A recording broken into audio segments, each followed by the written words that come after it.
Walt Disney is on ice somewhere until they have the technology to bring him back. So, whenever he's going to be upset. Yeah, he's going to be very upset. World War II did not turn out how he'd hoped.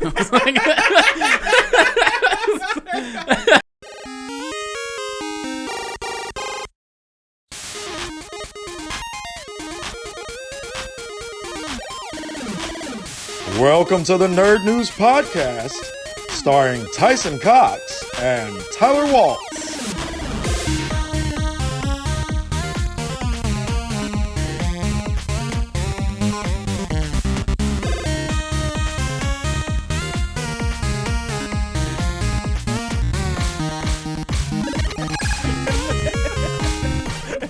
What's that dance move called? It's called Getting a Ride Home for Free. Hey, everybody, and welcome to the Nerd News Podcast. I am your host, Tyson Cox. Thank goodness there's a screen over that. I'm joined with me, as always, as my co-host, Tyler Waltz. How's it going, nerds? How we doing? Did you guys have good news? Good news with the nerdage out this week? You play anything fun? There's a lot. There's a ton. Yeah. We were doing our shorts, and like the day before, we were like, there is nothing. Nothing at all. And then, just as usual, a nice big bucket full of nerdism. Yeah. All over our chest. There we go. Yep.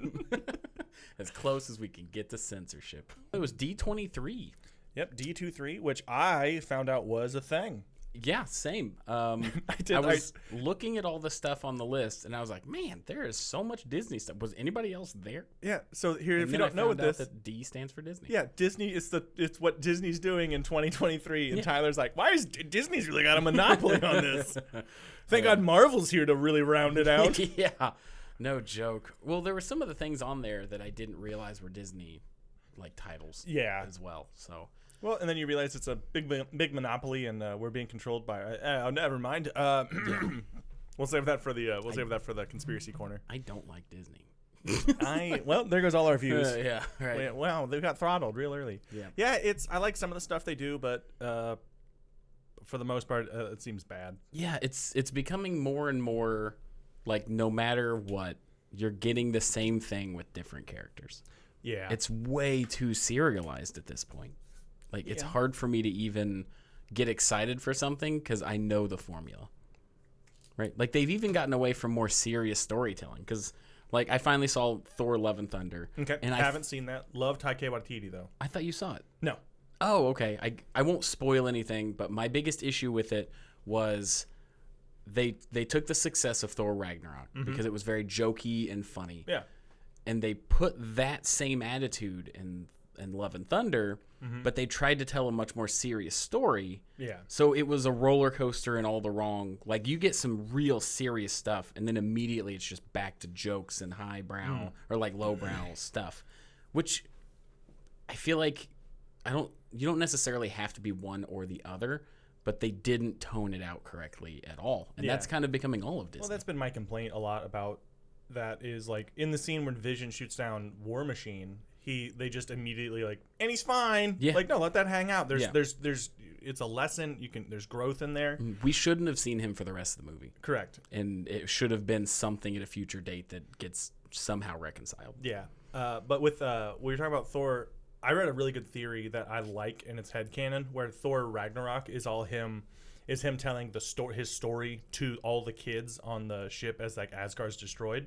So he's coping. Everyone's been through something very traumatic, and he's being a good leader by keeping all the kids entertained and keeping it. That's why all the stuff that's like super serious isn't super serious, and all the silly stuff like, oh yeah, I'll put some lowbrow jokes in there. Oh, I'll make fun of dudes' big eyebrows. You know what I mean? Ragnarok? Yeah. How I'm in my head going back through the movie. How was that a theory? Like, where did they get that to make it like, oh, this could be what's going on? Just to explain the overtones, like the tonnage of the movie and how it is kind of off the wall in some spots. And like that's why rock music kicks in, and like there'll be weird like asides. Like it starts with a monologue. Like it even starts with like Thor being like, so you wonder how I got here. Oh, that's true. That's true. And then immediately starts making fun of dudes' eyebrows and like stuff like that, which is hugely different from the tone of the other two movies. That's very true. And I think, well, if we're being honest, they were probably like, we cannot keep going down the road of Dark Worlds. Did not like it. Did not like Thor rough. 1 and 2. I'm not gonna lie. I like Hemsworth, like where they did with the character, but those two movies were a I like slog. the first one. I thought the first one, other than the lead up to him getting the hammer, took a bit too long. I like that. That's my favorite part. Okay. Yeah, Cool. Because that's a big part of his journey. It's true. It was less impactful because we didn't really know Thor before. Like, if that would have been something that happened at a future time where it's like he's had the confidence of all this stuff for a while. Yeah, I mean, they imply it. Yeah. But it's because you can't watch a whole movie of Thor being a dick. Correct, yeah. You know? Yeah. Like, he's just pushing babies over. But, and then I had high hopes for the second one. I liked the villain. Yeah. Like, do you Eccleston? Did you like the villain or the actor? Both. Okay. I liked both. I thought I didn't know who the villain was before they announced the movie, so I decided to look it up, and I was like, oh, that seems like it could be a Malekith, right? Yeah. Malekith, something like that. Yeah. The wasted Eccleston. Yeah. I know this is not a hot topic and probably treaded territory, but man, he was my favorite Doctor. Yep. Same. And he had so much good range, and like he had so much wrath and joy. And then they gave him non-English, no face, makeup. All right. I think you're the first person, other than me, like I didn't know who your favorite Doctor was, but I think you're the only other person that's agreed with me that the Ninth is the best. Everyone likes Matt Smith and stuff, and that's fine. Yeah. There's some undertones that I really enjoyed from Eccleston. Yeah, I like that he had the guts to make harder decisions. Yeah. Like the 10th and 11th Doctor were very much like, no matter what, I'm going to make sure this works out. Eccleston, like the last human, the skin lady, he was like, click, and then just destroyed her. Yeah. Like it was very vengeance and like, I'm not letting crap happen anymore. And I appreciated that as a tone. And they kind of brought that back a bit with Peter Capaldi. Okay, cool. Because Eccleston's my yeah. favorite. Peter Capaldi is my second, and then all the rest are just kind of Doctory. Yeah. All right. Yeah, no, that's fair. But anyway, so D23. Yeah, right. What we came here to talk about. So today. D23 had a huge list of things, and we kind of cut it down to stuff we sort of know what we're talking about. Yeah. Also things that we're just excited for in general. Yeah. We'll start here. So, like, one thing I'm excited about, and the reason we're talking about it is I'm sure Tyler will get into it, but the Captain America New World Order. Yeah. Why are we talking about this right now, Tyler? Because I think Disney is trying to pull some more crap. All right. What was the other crap that they pulled? All right. You know me. I love conspiracy theories. To a fault. Adore conspiracy. And I don't believe them necessarily. We had a moment before recording when you're like, if we talk about this too long, I'm talking about flat Earth. Right. And I was like, are we going to have to cancel the podcast, Tyler? I want to make it very clear. I do not believe in flat Earth. I did have to ask you to clarify. You did, yeah. In very clear language. I understand. I really appreciate the diving deeper into things. Yes. Right. Like I appreciate to a fault the fact that somebody to some degree has believed in this so much that they've been able to try and make connections to it. Yeah. Regardless of whether it's true or not. So there was a documentary that came out, and everyone's laughing at it because it had the whole thing where they prove themselves wrong. Like they put up the two boards with the light or whatever. Yeah, there's actually a conspiracy theory about that documentary. Cool, we're gonna talk about that in a second too. Then. But my favorite part of the whole documentary wasn't them like being like, oh, we really messed up our own stuff. Da da da da da. My favorite part was there's a scientist who is talking about how that is a curious mind that we have failed. Yes. Because it's a lot of people from Outcast trying to find groups and trying to find meaning and trying to find a family, for lack of better words. And right. That was my favorite part. Yeah. So, I don't believe the Earth is flat. I almost said round on accident. Yeah. But I don't think we need to, like, kick them out. We can talk to them. For sure. So, real quick, just 30 seconds. The conspiracy about that documentary, Above the Curve. Yeah, okay. I believe is what it was called. Or Above the Dome, something. Above the Dome. That's Stephen King. So... They do that experiment with the boards and the light, right? And then they also do the thing where they put the device that if it really is the curvature of the Earth after 24 hours, this will read 15 degrees off. Yeah. Right? They show the part where the experiment fails, and then they do a hard cut over to like people talking about it and wrapping up the documentary. And then it shows them the whole doubling down, like, hey, we've got further research coming and stuff like that. But they don't show the further research. Yeah. Apparently, the further research is what was cut out to make them look like fools, because the people in the documentary came out and were like, hey guys, just to let you know, this documentary is coming out. They cut a lot of stuff. It's not going to be good for us. So there's this huge conspiracy about that documentary. But do we see the wild. other stuff? No. Well, No? that's the point, is they said that we had other stuff, but they're cutting it out of the documentary. Yeah. So it's going to make us look bad. But that doesn't mean they had it. It doesn't. It does not. Yeah. And also, they say that they would show the footage, but they legally can't. So it's like... That's who says that? The people Right. who are wrong? Yeah. Exactly. Oh, man, like I said, I'd totally fight them, but I got to get up for work in the morning. Like, what? That Right. doesn't make any sense. But like, I love it, but it's clearly just not true. Yeah. It's not. As much as I can appreciate all the theories and stuff like that. But Yeah. Well, it's like I love Mothman and Bigfoot and all that stuff, but Yeah. I don't think they're. I hope to God they're not out there. Yeah, I don't that'd be need. so scary. I'm 30. How old am I? 34. I was 4. I'm 33. If I found out that like aliens or Bigfoot was real, I'd be like, I can't do anything No, anymore. It would be earth shattering. Yeah. Like just mind boggling. Which is why they don't want us to find out that the Earth is flat. Back to Disney. the original conspiracy that we kind of got on a tangent Mm-hmm. on.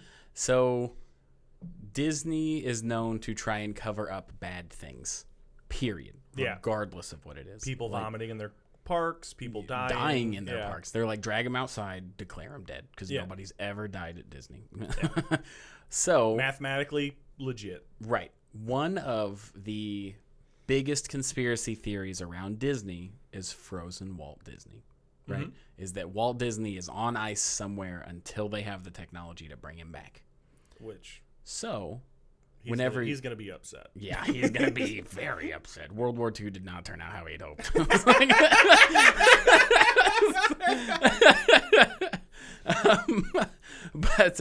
So when you would type in on Google Disney Frozen, everything would come up about the conspiracies and why people believe it and why it's fake and blah, blah, Yeah. blah. But then they made the movie Frozen. So now whenever you type in Disney Frozen, you don't get the conspiracy stuff anymore. Yeah. So the theory is they made Frozen specifically to make it harder for people to find that information. Yeah. So the fact that the new Captain America movie is called New World Order is not- suspicious to me. It is very suspicious. Like, that is the level of conspiracy where it kind of crosses that threshold for believability to me.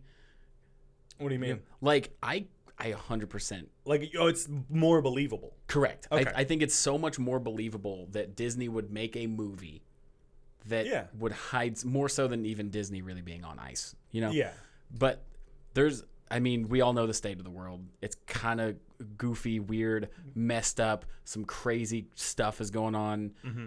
The fact that during all of this, they make a Captain America movie Yeah. called New World Order, which I don't know if you guys know this. New World Order Was has a wrestling federation that Disney does not like. Right. They have a website, so I don't understand why people call it a conspiracy. Like, That is true. yeah, Like, that'd be like if Bigfoot showed up and had dinner with you. Right, You know what I yeah, mean? like, I'm not- Oh, there you go. I don't really believe conspiracy theories, but I don't know why we still call that one a conspiracy theory. So it's.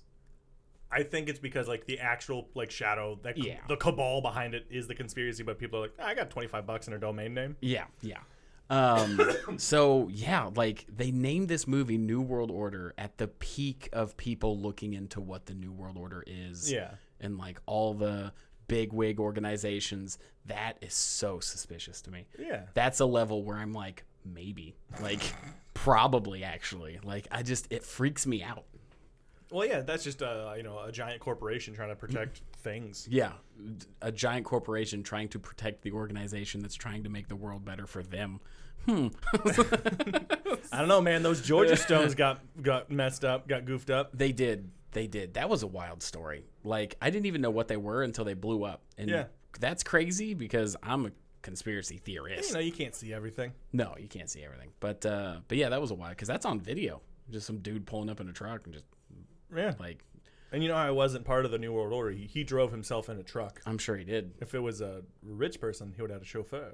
That's true. Yeah. But All right. So So now that's we've talked Captain about America. Yeah, we spent 15 minutes and we've talked one topic. yeah. Check. Fantastic Four coming out. Okay. do you think it'll finally be good? No. I think there is a curse around the Fantastic Four. God, that'd be amazing. So Just a Romani person was like, you, Reed Richards. so Your comic villain will be fantastic, but you'll never get him on screen. Yeah. I was reading some of the reasons why it can't be good, and it's because a lot of the stuff that makes Fantastic Four good has been split up and pieced into other movies. Okay, such as? Basically just like the Fantastic Four as part of like the Avengers and how they fit into the MCU and stuff like that. There's solo stuff, and there are certain things from the other movies that they can't rehash because certain things are owned by like the original Fantastic Four. So every movie they make, it's less likely that it's going to be good because they can have less content in it. So they're extracting more random stuff and just piecing it like hodgepodge together. True, but they could also make a new good story. Let's not get carried away. All right. All right. Take it back a few steps. They could cast Danny DeVito in every role. They could. And I would love that so much. Yes, absolutely. But Stretchy Danny. Hashtag Stretchy Danny. I want it to be good so bad because Doc Doom is a fantastic villain. Yeah, one of the best. I love The Thing because he's a tragic character. Yeah. I never appreciated The Thing as a kid because I liked the Hulk, and I was like, oh, they just made a Rocky Hulk. Yeah, nope, just an even sadder Hulk. Yeah, much sadder. Yeah, but like, so I love those two. I Johnny Storm's fine, Sue and Reed, whatever. But like, I know they're important, but like, I liked the Human Torch way more after I read the Spider-Man comic books. Because in a lot of the comic book series, him and Spider-Man are good friends. Yeah. And they do, like, crossovers and stuff. Yeah, and didn't Spider-Man eventually replace Johnny when he died? I think it was a temporary thing. Yeah. I'm not sure. Because that was in the Fantastic Four comics. I always read the Spider-Man comics, so Fair. I don't have much of that Well, context. yeah. And then there's the Future Foundation for So, like, I think it can be good. I want it to be good. I do, too. It has all the elements of things that should be good. Yeah, I want Doctor Doom. I know they've already set it up to be Kang. Yeah. Well, they could be setting it up so Doom's after that. Yeah, that would be great. Doctor Doom has such a good, and it got kind of carried away, and I wanted to take it back to like that original where he's so egotistical that a single tiny scar, like a single like inch long scar on his cheek, is why he wears the entire mask. Yeah. And then I do like how they, so yeah, if you guys don't know this, so like originally that's where he wore the mask is because he had a tiny scar on his cheek and he was so egotistical, couldn't handle it. And then later they pushed it so the mask is not being able to be removed because he had the mask forged and he was so like short-tempered and so impatient that he put on the still hot mask and it seared to his face. Yeah. So like that is like, that's a level of villainy that's like, I love how he's his own fault. Yeah. And knows he's correct. Like, those are two things that are amazing villains. Oh, for sure. And he was very much more Thanos than Thanos. Like, okay, Thanos in the MCU, very different than comic book Thanos. Comic book Thanos just wanted Death's booty. Yeah. Like, that was pretty much He was it. in love with Death. He was in love with Death. Death was obsessed with Deadpool. Obsessed. And that was kind of Thanos. Yeah. Thanos in the MCU... Thanos was an incel. Yeah. Thanos was like, I'm going to kill half the population. Big purple scrotum chin. Do you like me? I bought you a McNuggets. Yeah. You want to go to the dinners? Yeah, no. But the MCU Thanos is very much like, I know what's going to happen to you guys on this path. And it was a horrible justification for what he saw as justice. Yeah.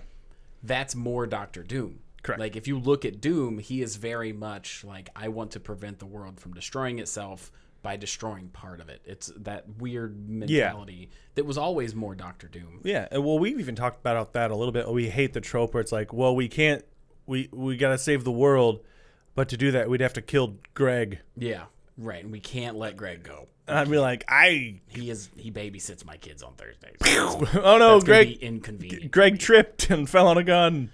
Yeah, no, the saving one at the sacrifice of many is not a good argument for me. I understand why it needs to be there. Yeah, because it's then tough and it shouldn't be like an easy thing. Like even if it was me, I'd be like, haha, joke's on you. I kind of want to die anyways. Give me that gun. Nom, nom, nom, nom, nom. So you don't eat the gun, silly. You eat the bullets. Well, I want to get it in my tummy tum tum. Yeah. But I actually read an argument why it's important to tell the story of the saving the one. Okay. And it's because people will get too lost in the weeds on utilitarianism. Say more words. you don't know what utilitarianism is? It's like the Swiss Army knife where you got a lot of utility inside of one item. No. No. So utilitarianism is very much like if we kill Greg, then the rest of the world survives. Sorry for any viewers that are named Greg. We're gonna get you, bud. Yeah. Sorry about it, but it's for the greater good. But it's the trolley experiment. Okay, yeah. Because the utilitarian answer is to pull the lever and hit the one person to save 5, because 1 life is not equal to 5 lives. Yeah. So it's very much just a mathematical way to look at morality. Mm-hmm. So as soon as you start sacrificing morality for a numbers game, that's when you get into Thanos logic. Yeah. So it's important to make those sacrifices. Oh no! I just Thanos'd everybody. Yeah. Oh no. So sorry, Greg. I get it, but there also are definitely situations where utilitarianism might be the answer. Yeah. You know, like you could tell a story where the one person that needs to be sacrificed, there's something that we all know that is going to be worse in the future. Mm-hmm. You know, like make it an odds game of the future. Well, right? yeah. Well, like no spoilers. Or I guess for Umbrella Academy recent season, they're like the entire universe, all of time, and everything will be destroyed. Mm-hmm. Like, oh, that seems pretty. That seems fair. We should maybe. Yep. You doing this on purpose? No, I thought you were doing it to me. You know, you're like, well, we need to exist. Like, there's no existence, so we're gonna. Sorry, bud. Yeah. Scoop. Goodbye, Greg. Yeah. Bye, Greg. I think Greg should just be the catch-all for anything horrible we talk about. Oh, yeah. Oh, but Huff dad farts, Greg. but yeah, no, I after I read that article, it put it way more into context. That makes sense. One of my favorite video games of all time, being The Last of Us, mm-hmm. very much has a utilitarian ending, or I guess the opposite. Like, yeah, it has an I option. feel like that game's been out long enough. You can talk about it. It's on its 4th remaster. Yeah. Yeah. So if you haven't played it at this point, that's your fault. Yeah. We're gonna ruin the TV show. No, you're not. No, it's probably gonna be bad. Yeah, it's going to be bad. I love Pedro Pascal. Me too. Excellent in The Mandalorian. So at the end of the game, spoiler alert, Joel chooses to save Ellie over letting them do the experiment that they say is going to cure. Yeah. And they justified it a little bit, because if you get the collectibles, you find an article that says, hey, this is like the 32nd kid or whatever that we brought in here, and they've all died and we're not any closer. Yeah. But if you don't get the collectibles and the extra stuff, like this guy. Yeah, right. You don't know that. Yeah. So as far as you know as a player, not going extra is that Joel just sacrificed humanity for Ellie. Which is really dumb, but it's the whole Thanos argument. Well, and that's all the whole arc of that game is. You lost your kid in the beginning. Yeah. Now you have a stand-in. Yeah. So, yeah. But wow, yeah. we really okay. All right. What are you doing? Well, what are you doing coming up? You got any dates or anything fun there, Tyler? You like that transition? Yeah, no, that was great. October 1st, Comedy on the Lawn in Anderson. Nice. I'll be opening for Lucas Waterfill and Dyke Michaels. Very funny, very funny. Lucas Waterfill, 2021's funniest person in Indianapolis. Yep. What's that? Oh, I got somewhere between 4th and 10th this year. Thanks for bringing it up, Tyler. It's fine. This is the wrong card.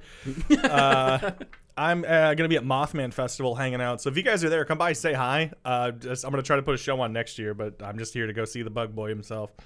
Nice. Then September 29th, I'm at Flicks Brewhouse in Carmel with Matt Alano Martin. The October 1st, Saugatuck, Michigan for some comedy show there. And then the 2nd, I'm at Detroit Shipping Company in Detroit for a weekly free show up that way. So come on out. I'm going to go to the Flicks Brewhouse one. And just watch a movie. I'm just gonna go and watch. I'm gonna wave to you on my way to go see a movie. I'm like, oh, you're here to watch comedy? Like, no, I'm gonna get drunk and watch Sonic again. Yeah. Oh gosh, the memories. All right, with that, thank you very much. That was right at the end. Nailed it.